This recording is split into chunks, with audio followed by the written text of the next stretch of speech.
Mesdames et messieurs, bienvenue dans votre magazine Économie et Livres, un magazine où le savoir littéraire, mieux la passion des belles lettres, se croise avec les enjeux socio-économiques du pays. Aujourd'hui, nous avons reçu pour vous une passionnée des belles lettres, avocate de formation, coach, mais également écrivaine. Écrivaine, auteure de plusieurs ouvrages à caractère éducatif, dont celui que nous allons décortiquer avec vous, Guide des entrepreneurs, une nouvelle génération des entrepreneurs en République démocratique du Congo. Et elle, c'est Varlette Mamputu, à qui je dis bonjour. Varlette Mampassi, bonjour. Voilà, en corrige évidemment, Varlette Mampassi, oui. À qui je dis bonjour. Bonjour. Et merci encore une fois de plus d'avoir répondu à notre invitation. C'est un plaisir de me retrouver là et surtout de parler de cette matière combien importante. Alors, donc, comme je l'ai annoncé tantôt dans l'introduction, nous allons avec vous décortiquer l'ouvrage que vous avez écrit, Guide des entrepreneurs, une nouvelle génération des entrepreneurs. Évidemment, on contextualise, on est là en République démocratique du Congo. Oui. Pourquoi avoir rédigé cet ouvrage? Déjà, je pars de la vision de son Excellence Félix-Antoine Tshisekedi qui est revenu sur investir sur le capital humain. Je me rappelle ce sommet économique où il y a eu la participation du président Macron de la France. Cette question est tellement revenue et cela ne fait pas inclusion, déjà dans la pratique, de toutes les couches de la population. Alors ça a attiré mon attention parce que les personnes vivant avec handicap représentent 16% de la population congolaise. Un pourcentage conséquent pour faire développer le pays. Mais d'un autre côté, je me rends compte que c'est des personnes qui se sentent un peu mises à l'écart pour leur autonomisation. Alors, j'ai voulu attirer leur attention pour leur dire que certes, le marché traditionnel par rapport à l'emploi peut présenter des défis pour vous. Mais est-ce que vous vous rendez compte que quand on parle de l'entrepreneuriat, les personnes vivant avec handicap ne sont pas exemptées? C'était une façon d'attirer le regard de deux façons. Autant de la part du gouvernement qui doivent mettre des mesures qui a déjà porté un regard parce qu'on a catégorisé les personnes vivant avec handicap dans une catégorie des personnes vulnérables. Donc il y a des mesures spécifiques qui doivent accompagner la protection, la promotion et même l'autonomisation de cette catégorie des personnes. Mais il y a l'autre côté, une prise de conscience, cet éveil qui doit venir d'abord des personnes vivant avec handicap, de s'adapter, d'être flexible par rapport aux opportunités actuelles. Hier, on ne parlait pas de l'entrepreneuriat, mais aujourd'hui, même pour le monde du travail, on considère, vu que le marché est saturé, il y a peu de débouchés, on considère cela comme une voie, l'entrepreneuriat, comme une voie de sortie au chômage. Et voilà pourquoi je voulais mettre l'accent, fixer le regard de ces deux catégories de personnes, le gouvernement, les décideurs, mais en même temps, les personnes vivant avec handicap, eux-mêmes de prendre conscience qu'aujourd'hui, ils ont la possibilité d'assurer leur autonomie financière. Évidemment, vous avez parlé en fait de deux acteurs clés dont est destiné en fait cet ouvrage. Il s'agit là donc du gouvernement, mais également aux personnes vivant avec handicap. Oui. Mais je voudrais bien d'abord que nous puissions nous atteler sur le PVH, c'est-à-dire les personnes vivant avec un handicap. Évidemment, oui. Puisque vous parlez de l'ouvrage que vous intitulez Guide des entrepreneurs, oui. Voyez-vous, une nouvelle génération des entrepreneurs en République démocratique du Congo, oui. Si je peux donc ajouter. En quoi cet ouvrage peut orienter ces personnes vivant avec handicap pour qu'elles deviennent ou encore elles réussissent, je dirais même qu'elles excellent dans l'entrepreneuriat de notre pays où l'écosystème entrepreneurial est buté contre beaucoup d'obstacles. D'ailleurs, nous allons en revenir. D'accord. Dans la faisabilité d'un projet entrepreneurial, la pyramide se représente en termes de formation, financement et accompagnement. Mais là, j'ai voulu, au travers de ce livre, comme vous le dites, guide, accompagner les entrepreneurs dans un aspect des formations. Pour tout projet entrepreneurial, il faut s'équiper, il faut connaître le secteur, il faut nourrir son projet.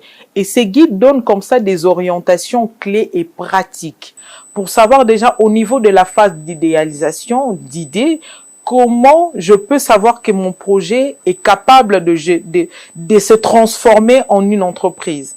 J'en parle, les possibilités, comment étudier son projet.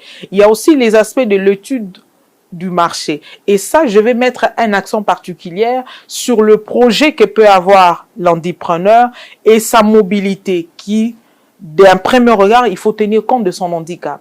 Sinon, parce qu'on parle du marché entrepreneurial, il y a déjà les enjeux face à l'endurance. Il y a bon nombre de choses, vous l'avez dit ici, ce n'est pas évident d'être même entrepreneur dans ce pays. Trop de tracasseries, les embouteillages pour ceux qui sont dans des livres, il y a beaucoup d'enjeux. Voilà pourquoi dans cet ouvrage, avec des accompagnements pratiques, j'ai voulu tout simplement, il n'est pas vraiment mis un accent sur l'handicap, bien qu'on en parle, pour que la personne puisse mieux éclore dans son projet entrepreneurial, mais ces guides ne fait mention que des différents stades pour mettre en place une entreprise. Et donc, de manière concrète, ces différents stades, comment parvenir, concrètement parlant, vous avez évoqué tantôt ici le problème des financements. Vous savez bien que moi aussi, c'est l'un des défis majeurs, l'un, je dirais, des épineux problèmes dont font montre la plupart d'entrepreneurs en démocratie du Congo. Parlant de la question du financement, quel mécanisme concret doit être mis en place pour permettre, n'est-ce pas, à ces catégories de personnes marginalisées qui représentent, vous l'avez dit, 16% de la population congolaise, oui, qui puissent bénéficier au fait des financements adéquats pouvant leur permettre à mieux exercer leur projet entrepreneurial. Je l'ai dit ici, dans cette pyramide, on a voulu mettre en place une facilitation quant à la formation, équipée cet entrepreneur de comprendre que mon projet est capable de créer une entreprise. Et quelque part dans l'ouvrage, je parle de notions comment mettre en place un business plan. Okay. Parce qu'il faut déjà, quand on met en place son projet entrepreneurial, il faut avoir, et je mets l'accent là-dessus, sur le statut juridique, c'est-à-dire formaliser son entreprise. Il faudrait déjà, pour tout entrepreneur, quand vous mettez en place votre entreprise, de vous dire que, bon, j'ai essayé de budgétiser, les besoins c'est récent pour $200. En main de cette capacité de production de 200 pains, c'est un exemple dont on parle, de 200 pains, j'ai en main, pour avoir le 200 pains, il me faut $100. Mais en main, j'ai $50. Il ne faut pas attendre pour commencer son projet. J'en parle dans l'ouvrage. Okay. Il faut maintenant réduire la capacité de production que vous avez eue en amont pour aller des 100 productions pour $50 où vous démarrez ce projet. Vous allez dans l'étude de ce marché-là et de savoir les habitudes de consommateurs pour ce marché-là et de savoir le marketing, comment s'en suivre pour faire connaître vos produits. Mais maintenant, une fois fini, je mets l'élément clé, les business plans. Okay. Aujourd'hui, quand vous avez réussi plutôt à formaliser votre entreprise, vous avez la possibilité cette fois-là d'appeler auprès des institutions d'ailleurs étatiques qui ont été mis en place, à l'exemple de FOGEC, qui vont vous accompagner pour un frais de déroulement supplémentaire pour augmenter votre capacité de production. Voilà pourquoi dans l'ouvrage, je parle de comment élaborer un bon business plan. C'est ça, au fait, un modèle économique qui permet autant pour les partenaires, les investisseurs, de comprendre l'esprit de cette entreprise et de savoir vous accompagner. Quelqu'un ne va pas injecter ses fonds dans une entreprise qui n'est pas bien gérée, bien présentée. En dehors des entrepreneurs, j'accompagne des entrepreneurs. Pour le compte, à l'époque, avec son Excellence Yves Boukoulou, je vais effectuer une mission pour Congo-Brazzaville pour la commercialisation de nos produits locaux, mais de l'autre côté du rive. On arrive avec les partenaires, les investisseurs, on pose la question à l'entrepreneur: comment gérez-vous vos fonds jusqu'à ce jour? C'est là où je me suis rendu compte en rentrant, je me suis basé sur la formation des entrepreneurs et bien plus important des entrepreneurs. Pourquoi? Beaucoup se lancent avec des bons projets sans savoir toutes les formations connexes en tant que chef d'entreprise et pour bien faire fonctionner votre entreprise et pour demander après des fonds supplémentaires pour augmenter votre capacité de production, il est important pour vous de connaître, d'avoir un bon business plan qui va dresser les différents éléments dont je vous parle. Donc, j'ai fait mention dans cet ouvrage de l'élaboration d'un business plan qu'on doit déjà en amont. Quand on fait l'exercice de toutes les études qui est présentées ici, vous saurez faire ces business plans et avec cela, vous savez dire qu'à ce jour, nous avons déjà commencé. Voilà ce qui est comme état de lieu en termes de production et les besoins ressentis pour l'achat des machines, pour des frais pour augmenter l'achat des matières premières. Voilà ce dont nous avons. Tout part de ces business plans dont on parle et dont tout entrepreneur, en mettant en place son projet de création d'entreprise, doit pouvoir savoir et rester dans cette dynamique. Mais surtout, on donne toujours un temps, autant pour les entrepreneurs. Les entrepreneurs, on a 2 à 3 ans de maturation pour son entreprise. Partant de cela, il faut toujours avoir la perspective de formaliser. Parce que c'est ça qui vous donne l'opportunité d'être éligible pour un accompagnement étatique, même pour des investisseurs. Vous avez dit plus loin dans votre ouvrage que l'entrepreneuriat peut devenir en tout cas, je dirais, une clé, comme vous l'avez dit, pour la diversification de l'écosystème entrepreneurial. Comment envisagez-vous cette possibilité? Déjà, l'attention qui est mise sur cette catégorie de la population qui représente 16%, qui n'est pas à négliger, une fois que nous aurons boosté, nous aurons fait prendre conscience aux entrepreneurs, aux personnes vivant avec handicap, qu'ils ont la possibilité de faire l'entrepreneuriat adapté, flexible et qui leur donne l'opportunité d'être des acteurs, parce qu'il s'agit de ça, d'être des acteurs dans le développement économique et durable de notre pays. Il est possible, en partant, d'ailleurs, je vais donner l'exclusivité à cette émission, dans le jour qui vient, il va y avoir une grande formation avec de renforcement de capacité des entrepreneurs. Nous allons plutôt d'abord les identifier, parce que nous avons déjà des structures avec qui nous collaborons, qui au travers de cet ouvrage, je ne sais pas, vous étiez là lors de Congo Expo, vous avez entendu que cette question a suscité même des décideurs, beaucoup de curiosité. Monsieur Alki Tengela l'a dit, vous ne pouvez pas négliger 16% de la population qui est capable de booster l'économie nationale. Voilà ce qu'on voulait à travers de cet ouvrage. Aujourd'hui, les structures nous ont approchés. Madame, est-ce que vous avez su identifier déjà les entrepreneurs? Nous avons dit, oui, nous avons une communauté des entrepreneurs que nous accompagnons. Maintenant, quels sont les mécanismes que nous pouvons mettre en place pour les accompagner? Évidemment. Bingo pour nous.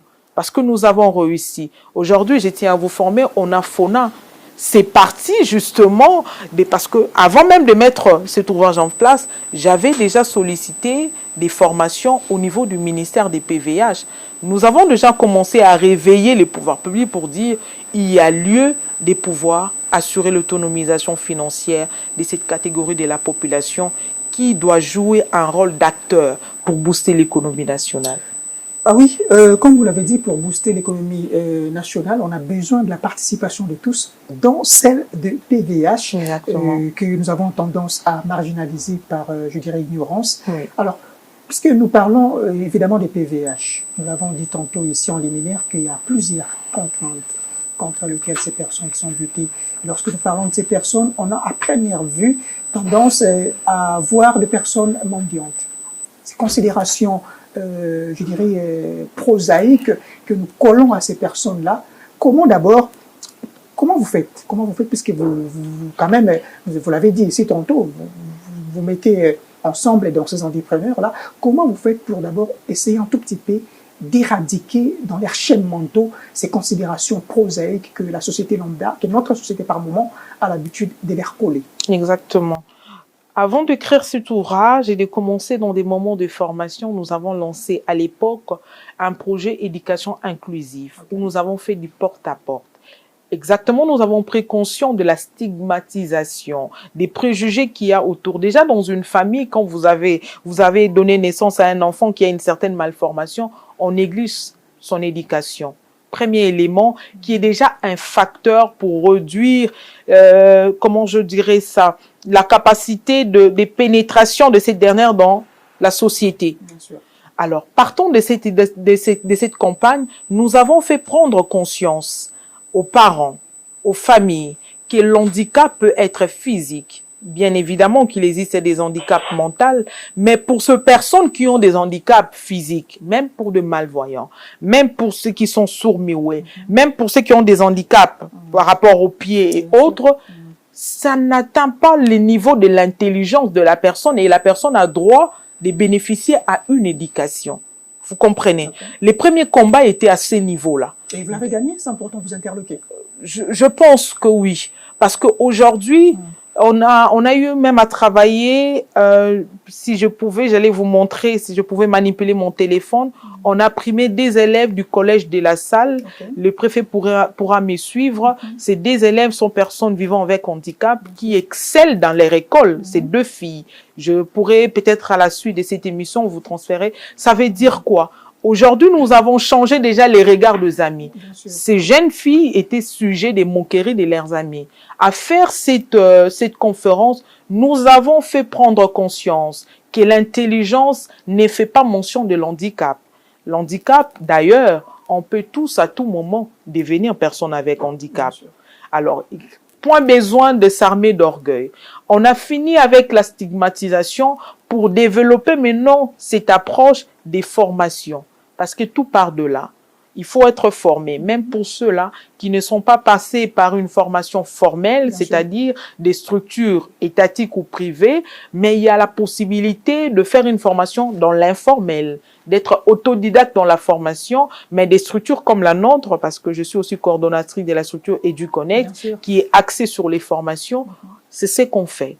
Partant de la formation, nous ouvrons l'esprit pour des possibilités de mettre en place des projets, de se sentir à même d'assurer son autonomie. Et même dans les formations, on attire l'attention pour les entrepreneurs. Aujourd'hui, on parle de l'ère numérique.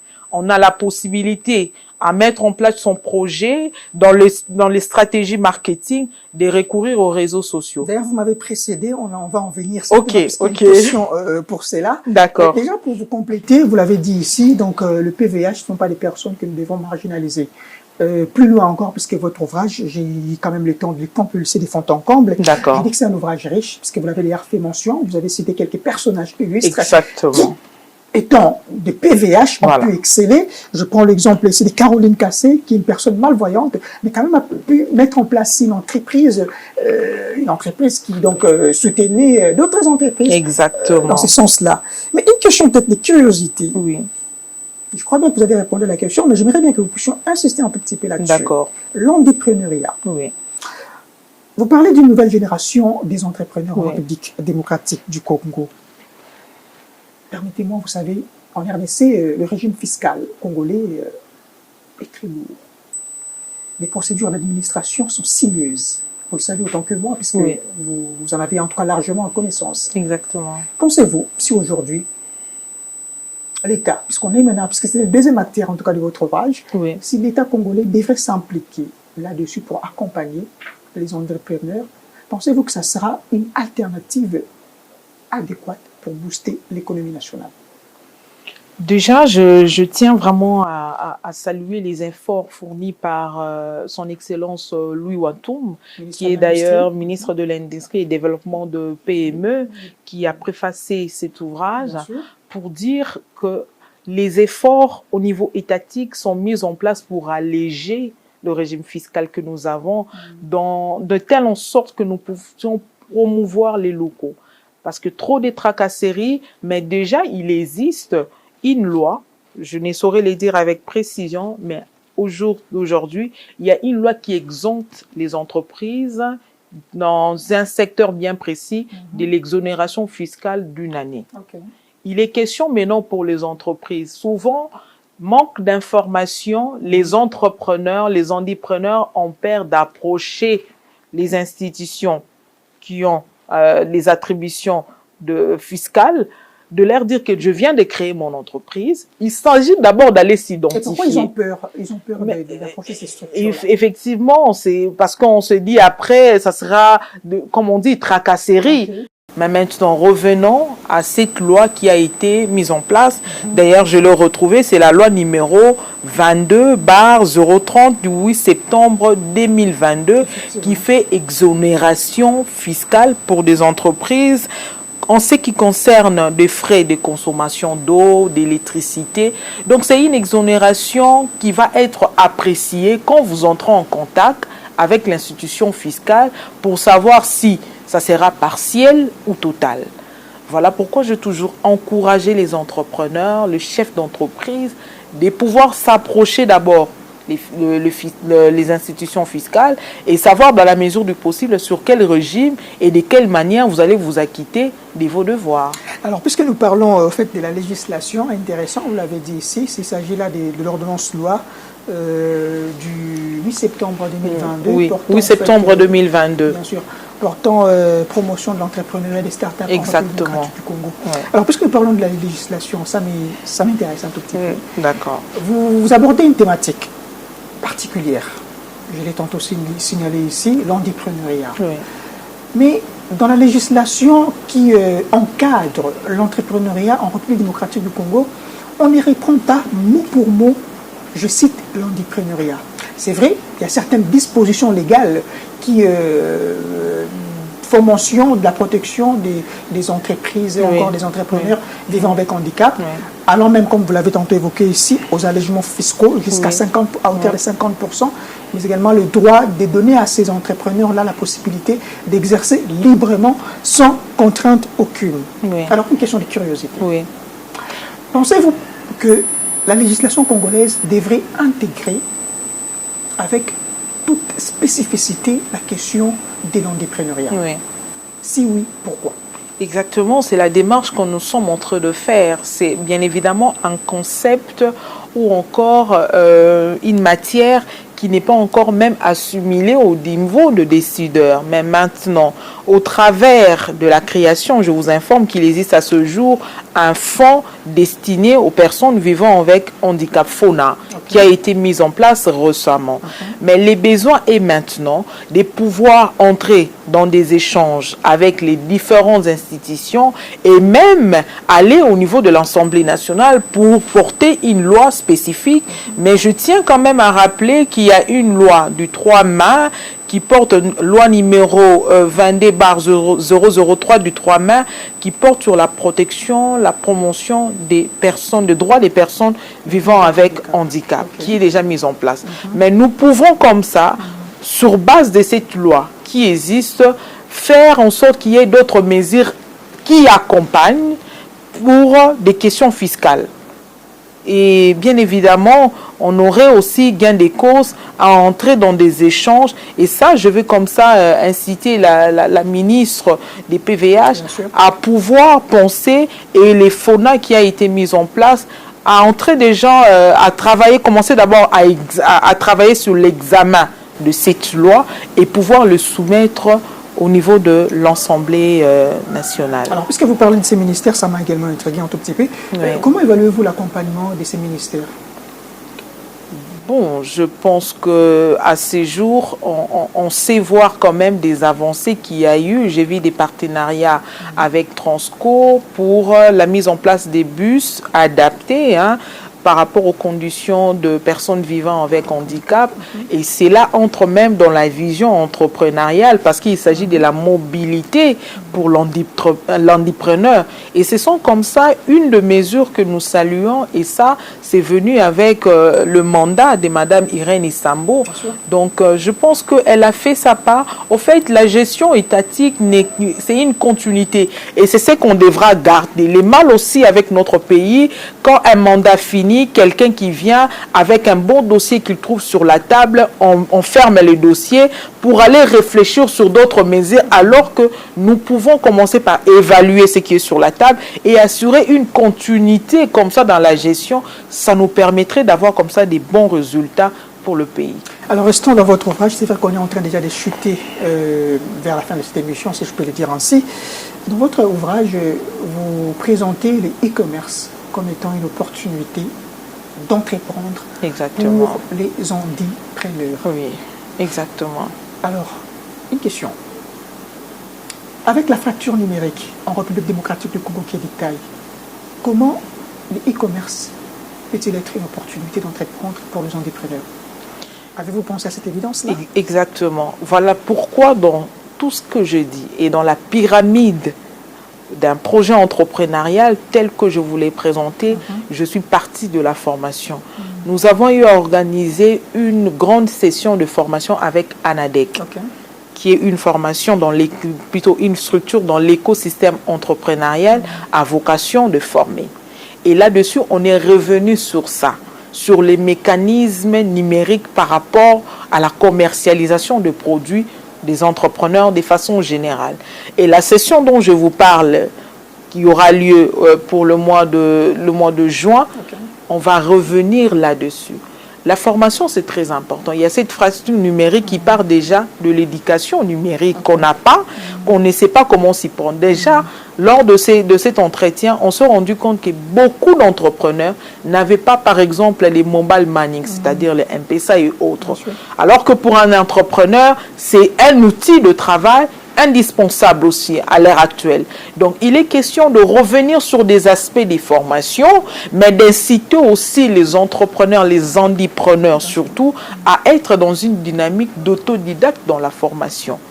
Aujourd'hui, on a tous des smartphones, pour la plupart. Donc, on a la possibilité, via son téléphone, d'apprendre les e-commerce. Et e-commerce, c'est-à-dire, c'est de mettre son produit et d'utiliser les canaux numériques pour vendre ce produit. Et ça, il faut savoir qu'il y a des réseaux qui ont des exigences spécifiques. Instagram, vous exigerez une qualité des photos. Voilà pourquoi j'encourage toujours les entrepreneurs à aller faire de shooting professionnel pour leurs produits pour mieux les présenter sur certaines plateformes. LinkedIn, par exemple, il y a un langage adapté pour les utilisateurs de LinkedIn. Donc, c'est toutes ces approches-là où on explique les différents canaux qui existent pour l'entrepreneur de comprendre que face aux défis de la mobilité, les e-commerce, les réseaux sociaux sont des plateformes indispensables pour lui. Entrepreneuriat. On peut pas quand même terminer cette émission sans pour autant passer par des considérations étymologiques et significatives de ces concepts, de ces mots valises, qui est l'association des handicaps et entrepreneuriat. Comment vous définissez ces concepts? Évidemment, vous l'avez dit, on l'a tellement repris tout au long de l'émission, handipreneur. Pour certains, c'était entre handipreneur et personnes vivant avec handicap. Il n'est question que de l'association de ces deux mots, handicap et entrepreneuriat, entreprendre. De cela est sorti les mots handipreneur. C'est un concept qui est déjà assez en vogue dans le sens où il y a des associations, il y a des mesures étatiques qui ont été mises en place sous d'autres cieux, où il y a vraiment un accompagnement de taille de la part du gouvernement, mais de certains privés aussi, puisque je parle des associations. Et on a voulu en faire autant ici, de réveiller, comme je vous ai dit, dans les deux dimensions étatiques, mais aussi des personnes vivant avec handicap, de comprendre que le regard est fixé sur eux, pour faire l'entrepreneuriat et de comprendre ce concept et de comprendre même que l'entrepreneuriat nécessite que les mêmes étapes d'un projet entrepreneurial comme le ferait un entrepreneur tout court. Voilà un peu. Alors, nous sommes carrément à la fin de cette émission, madame, mais quand même, il faudrait que vous puissiez, de manière, je dirais, laconique, dire vos recommandations, puisque vous avez identifié deux acteurs clés à qui est destiné cet ouvrage, l'homme politique congolais, mais également les entrepreneurs eux-mêmes. Exactement. Quelles sont vos principales et vos dernières recommandations envers ces deux acteurs? Je vais fixer l'attention des institutions qui agissent dans l'écosystème entrepreneurial, de prendre vraiment à cœur cette question par rapport aux mesures d'accompagnement des entrepreneurs.